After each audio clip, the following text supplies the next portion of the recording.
होगोन दा बिथां सारखौ आवगायबोनो थाखाय खावलायबाय आलारि बाथि सावनो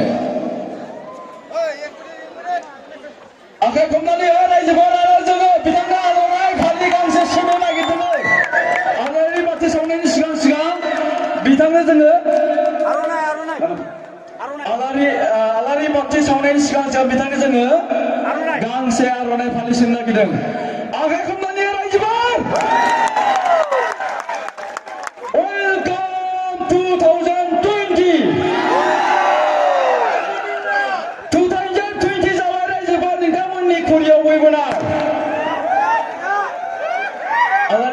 आर'नाइ फालिखौ सुदो जोबोद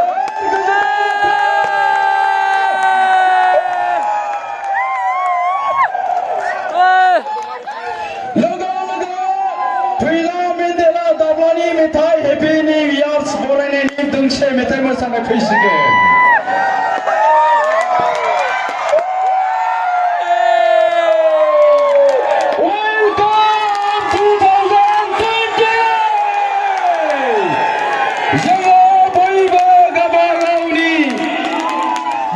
सानस्रिफोरखौ गारनानै दिनै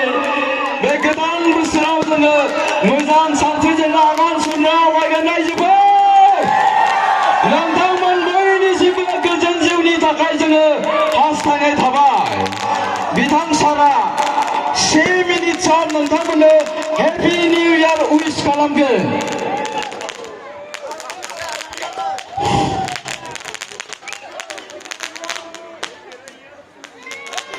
सिमलानि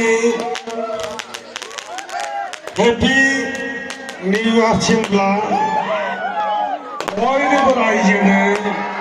गोदान बोसोरनि आंनि गोसो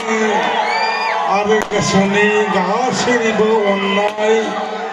सिबिनाय आरो खुलुमनायखौ जासिबाय गोदान बोसोरा बयनिबो थाखाय गोजोन शान्ति दावगानाय जौगानाय बयनोबो गोजोन आरो शान्ति होफैथों आं बेखौनो आफा बोराइ बाथौनाव आरज गाबबाय आरो दिनैनिफ्राय जिखिनि थांनाय बोसोरनि जोंनि गोरोन्थि आरो माने जिखिनि भुल जादोंमोन बेखौ बावगारजोबनानै दिनैनिफ्राय दिनै 2020 नि सेथि सान अर्थात बियो दिनै माने मोनानि 12:03 मिनिटाव 12 बाजि बारबाय अर्थात 12 बाजि लोगो लोगोनो जोङो गोदान बोसोराव आगान होबाय आं आसा खालामदों जोंनि असमियावसो होनो आसा भरसा आरो माने परिकल्पना बर'आव मा होनगोन बेवहाय बर' हारसा बयबो थानो हागौ जोङो गावनि जिउनि इयुननि सिमां आरोबाव गाबोननि इयुननि थाखाय जों गाबोन सिन्था खालामगोन थांनाय दिनफ्रा जोबलांबाय जोङो जिखिनि गोरोन्थि खालामदोंमोन आरो माबा मोनसे भुल खालामदोंमोन बेखौ बावजोबनानै बुहुमा दावगागासिनो दं जौगागासिनो दङ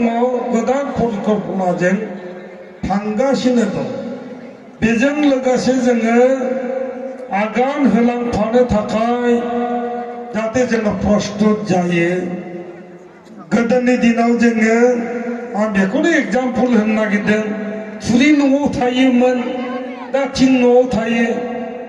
दिनैनि दिनाव जोङो बिल्डिंआव थानो लुबैयो गोदोनि दिनाव हानि लामामोन दा फाखा लामा जाबाय आरो बिनिफ्राय जों साबसिन लुबैयो बेटार जिंदगि लुबैयो जों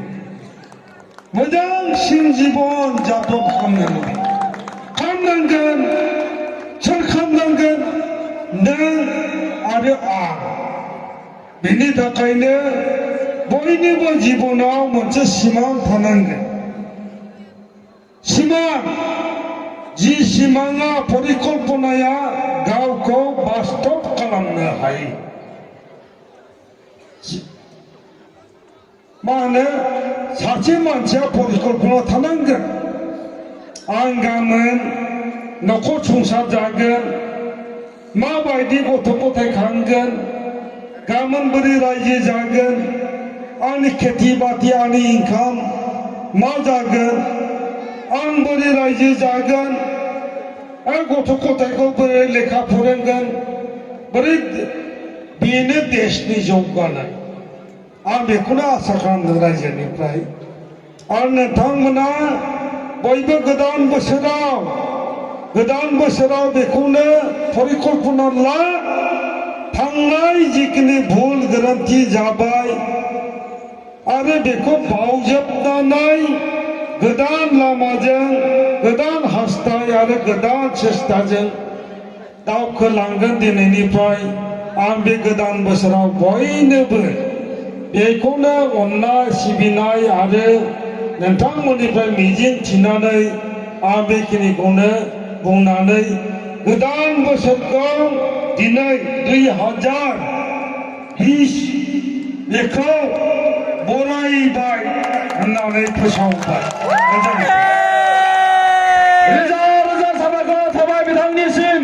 जोंनि बयनिबो जिउआ गोलाव जाथों happy new year thank you sir दा जोंनि फैसालियाव फैगोन फैला मेन्डेला दाब्ला हेपि निउ इयार वेलकामनि मोनसे डेन्स बिनि उनाव नोंथांमोनखौ फोसावबाय थादों जोंहा DJ